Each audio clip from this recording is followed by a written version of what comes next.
Very warm welcome to curiously education. आज 4 अप्रैल 2022 है, दिन है मंडे। आज की पहली खबर है बाई मंथली मॉनिटरी पॉलिसी के साथ जुड़ी हुई एक अपडेट। आज बाई मंथली मॉनिटरी पॉलिसी का रिव्यू नहीं किया गया है। It's going to take place this week, इस फ्राइडे को होने वाला है। लेकिन अभी से इसका एक फोरकास्ट सामने आया है। रिजर्व बैंक ऑफ इंडिया के बारे में ये कहा है कि RBI is likely to keep its policy stands and key rates unchanged at the bi-monthly monetary review this Friday. इस नए फाइनेंशियल ईयर का ये फर्स्ट बाई मंथली रिव्यू होगा और रिजर्व बैंक ऑफ इंडिया जो है वो ऐसा लग रहा है कि ऐसा ही होगा कि रिजर्व बैंक ऑफ इंडिया जो है वो अपना पॉलिसी स्टैंड्स और जो की रेट्स है, repo rates and other things, ये अनचेंज्ड रखेगी। जितना है उतना ही रखेगी, इसमें कोई बदलाव जो है वो नहीं किया जाएगा। बदलाव किन किन चीज़ों में हो सकता है? नंबर 1, इन्फ्लेशन का जो फोरकास्ट है उसमें एक बदलाव हो सकता है। ऑफ कोर्स वी नो कि पिछले कई महीनों से पेट्रोल की प्राइस जो है वो इंटरनेशनल लेवल पर बढ़ रही थी, जिसके बारे में हमने काफ़ी सारी बातचीत भी की है। हमने $140 पर बैरल भी देखा, $99 पर बैरल भी देखा, 110 समथिंग भी देखा। तो फ्यूल की प्राइस बढ़ने की वजह से ऑफ कोर्स इन्फ्लेशन जो है ये बढ़ गया है और बढ़ रहा है। वी नो कि पेट्रोल की प्राइस, डीजल की प्राइस जो है वो अप जा रही है। और दूसरी तरफ जो यूक्रेन और रशिया के बीच में जो वॉर चल रहा है ये बंद होने का नाम नहीं ले रहा है। तो इन्फ्लेशन का जो फोरकास्ट पहले आरबीआई ने किया था, तो इसमें भी एक बदलाव हमें देखने को मिलेगा। ऑफ कोर्स जो पॉलिसी स्टैंड है वो reserve bank of India change नहीं करेगी। इसके साथ इंटरेस्ट रेट है उसको चेंज नहीं करेगी, खास करके इंटरेस्ट रेट को बढ़ाएगी नहीं, क्योंकि अभी एक ड्यूरेबल रिकवरी की आवश्यकता है और आरबीआई जो है वो प्रो ग्रोथ स्टैंस ही मेंटेन करेगी। इन्फ्लेशन की बात करें तो इसमें एक 100 बेसिस पॉइंट का उछाल हमें देखने को मिल सकता है। 1 बेसिस पॉइंट, 100 बेसिस पॉइंट यानी कि 1%, राइट, 1%। और इन्फ्लेशन जो है, जो कंज्यूमर प्राइस इंडेक्स की अगर हम बात करें तो इट मे बी रिवाइज्ड। इसको रिवाइज किया जा सकता है कि फाइनेंशियल ईयर 23 में इन्फ्लेशन जो है ये 5.5 के आसपास रहेगा, राइट। 4.5 का जो प्रोजेक्शन है उससे 100 बेसिस पॉइंट यानी कि 1% ज़्यादा, या फिर इससे भी ज़्यादा हो सकता है अगर फ्यूल की प्राइस इंक्रीज हो जाती है तो we have to wait and watch. लेकिन ये कुछ ऐसी चीज़ें मैं आपके साथ अभी शेयर कर रहा हूँ कि नेक्स्ट फ्राइडे जब रिजर्व बैंक ऑफ इंडिया की मॉनिटरी पॉलिसी कमेटी अपना रिपोर्ट रिलीज करेगी तो उस टाइम पर आपके लिए कोई नई चीज़ नहीं होगी। इट वोंट सरप्राइज यू, आपको सारी चीज़ें एडवांस में ही पता चल गई होगी, राइट। रियल जीडीपी ग्रोथ की बात करें तो अभी इसको 7.8% कहा गया है कि इतना ग्रोथ जो है वो रियल जीडीपी ग्रोथ में हमें देखने को मिलेगा। इसको ट्रिम किया जाएगा by 20 to 40 basis points, right. 20 to 40 basis points, 100 basis point is 1%, तो 20 to 40 बेसिस पॉइंट यानी कि 7.6 या फिर 7.4, राइट, इतना कुछ टोटल। ये 7.8 जो है ये इसमें 0.20% या फिर 0.40% की बीच में इसको कट किया जा सकता है, यानी कि ग्रोथ जो है वो थोड़ा कम होगा next year of course.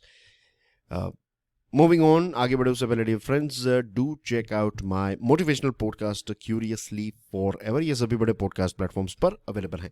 Exports की बात करें तो कॉमर्स एंड इंडस्ट्री मिनिस्ट्री ने एक आंकड़ा रिलीज किया है। फाइनल आंकड़ा आ चुका है। हमने इससे पहले जो $400 बिलियन का मार्क हमने क्रॉस किया था उसको डिस्कस किया था। फाइनेंशियल ईयर 2022 में $418 बिलियन का एक्सपोर्ट्स भारत ने किया है और 2020-21 में it was 291.8 billion, of course because of Covid. Financial year 20 में इट वाज 313.36 बिलियन।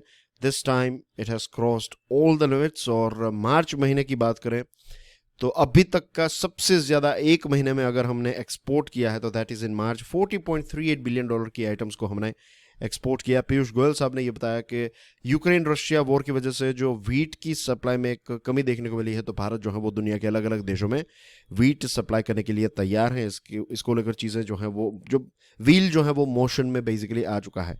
और एक्सपोर्ट्स की बात करें तो खास करके डेवलप्ड कंट्रीज जैसे कि USA, Netherlands, Hong Kong, Singapore, UK, Belgium, Germany, इन सारे डेवलप्ड देशों में काफ़ी सारे प्रोडक्ट्स जो हैं वो हमने एक्सपोर्ट किए हैं। और अच्छी बात यह है कि स्मॉलर एंटरप्राइजेस जिन प्रोडक्ट्स को बना रही हैं, ऐसे प्रोडक्ट्स का एक्सपोर्ट्स भी काफ़ी अच्छा हुआ है, तो यहाँ पर जॉब जनरेशन भी काफ़ी अच्छी होगी। और एक्सपोर्ट का टारगेट जो है वो हमने कोविड के बावजूद और वॉर के बावजूद भी अचीव किया है, तो ये अपने आप में एक अच्छी बात है। रही बात वीट एक्सपोर्ट्स की, तो 10 मिलियन टन का वीट एक्सपोर्ट जो है वो हम 2022-23 में कर सकते हैं, और in fact it will exceed 10 million ton, और ये पीयूष गोयल साहब ने बताया है। और टर्की और इजिप्ट जैसे देश जो हैं वो वीट इंपोर्ट करने के लिए हमसे तैयार हैं। ऑफ कोर्स ये देश जो हैं, यहाँ पर ब्रेड और ये सारी चीज़ों का कंजम्पशन काफ़ी ज़्यादा होता है, naan bread and other sort of breads, pita bread भी कहते हैं। फिर नॉर्मल जो रेगुलर ब्रेड हमारे यहाँ पर मिलते वो तो हैं ही, बट इनके अलावा जैसे हमारे यहाँ पर रोटी है तो they have their own naan bread and pita bread, तो इसका कंजम्पशन काफ़ी होता है। तो ये सारे देश ऐसे हैं जो वीट को इंपोर्ट करते हैं। और अब यूक्रेन रशिया में जो इश्यू चल रहा है, तो भारत इज़ ए कंट्री जो इन सारे देशों को वीट प्रोवाइड करेगा, तो हमारे लिए एक अच्छी बात है। Of course I will make money out of it, isn't it? ये एक अपॉर्चुनिटी है। बांग्लादेश को 3.5 मिलियन टन जो है वो पेट्रापोल लैंड बॉर्डर से हमने शेयर किया है, बेचा है वहाँ पर। और इंजीनियरिंग गुड्स का रिकॉर्ड भी तोड़ दिया इस बार हमने। $111 बिलियन का इंजीनियरिंग गुड्स का एक्सपोर्ट्स किया, और इसमें 16 बिलियन जितना तो सिर्फ हमने यूएसए को बेचा है। रही बात इंपोर्ट की, तो इंपोर्ट का बिल जो है वो भी रिकॉर्ड हाई है। 600 बिलियन का आंकड़ा जो है वो इंपोर्ट बिल ने क्रॉस कर लिया है। Moving on to startups, the unprecedented funding boom. आपको पता होगा लास्ट ईयर जो है बहुत सारी स्टार्टअप्स जो हैं उनको फंडिंग मिल रही थी, बड़ा बड़ा फंड, किसी को 20 मिलियन, किसी को 50 मिलियन, 100 मिलियन, बड़े बड़े आंकड़े जो हैं वो बहुत सारी स्टार्टअप्स में इन्वेस्ट हुए। तो ये जो अनप्रेसिडेंटेड फंडिंग बूम है, ये फंडिंग बूम अब नियरली ख़त्म हो चुकी हैं, और अब एक नया ट्रेंड हमें देखने को मिल रहा है। वो ये है कि जो बड़ी स्टार्टअप्स हैं वो छोटी छोटी स्टार्टअप्स को टेक ओवर कर रही है, ये एक्वायर करने लगी है। और ये इसलिए क्योंकि अब जो फंडिंग पहले जो मिल रहा था, इतना ज़्यादा फंड्स अब नहीं मिल रहा है। तो जिन कंपनीज के पास, बड़ी कंपनीज के पास फंड हैं, तो वो छोटी कंपनीज को टेक ओवर करने लगे हैं। बहुत सारी यूनिकॉर्न्स और सोनिकॉर्न्स, व्हाट इज यूनिकॉर्न? 1 बिलियन से ज़्यादा अगर वैल्यूएशन है, और सोनिकॉर्न्स यानी कि ऐसी कंपनी जो जल्दी यूनिकॉर्न बन जाएगी। तो ऐसी कंपनीज जो हैं उन्होंने एक्विजिशन की प्रोसेस जो है वो स्टार्ट कर दिया। बहुत सारी छोटी बड़ी कंपनीज को वो खरीदने लगे हैं, और वो खरीद इसलिए रहे हैं क्योंकि एक तो मार्केट शेयर जो है वो उनको मिल जाए। फिर बहुत सारी ऐसी कंपनीज हैं जिनका रेवेन्यू मॉडल और रेवेन्यू स्ट्रीम जो है वो काफ़ी अच्छी होती हैं। कई बार टेक्नोलॉजी को एक्वायर करने के लिए, जियोग्राफी को एक्वायर करने के लिए, और कई बार टैलेंटेड लोगों को एक्वायर करने के लिए भी कंपनीज जो हैं वो दूसरी कंपनीज को एक्वायर कर लेती हैं।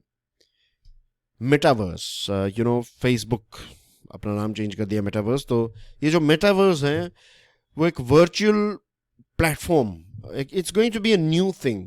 और बहुत सारी टेक्नोलॉजी कंपनीज और रियल एस्टेट डेवलपर्स जो हैं वो मेटावर्स में काफ़ी इंटरेस्टेड है, क्योंकि it's going to be like एक वर्चुअल टूर कराएंगे, एक सिटी क्रिएट किया जाएगा। और अगर आप प्रॉपर्टी खरीदना चाहते हैं तो आपको फिजिकली वहाँ पर नहीं जाना है, आप वर्चुअली प्रॉपर्टी खरीद सकते हैं।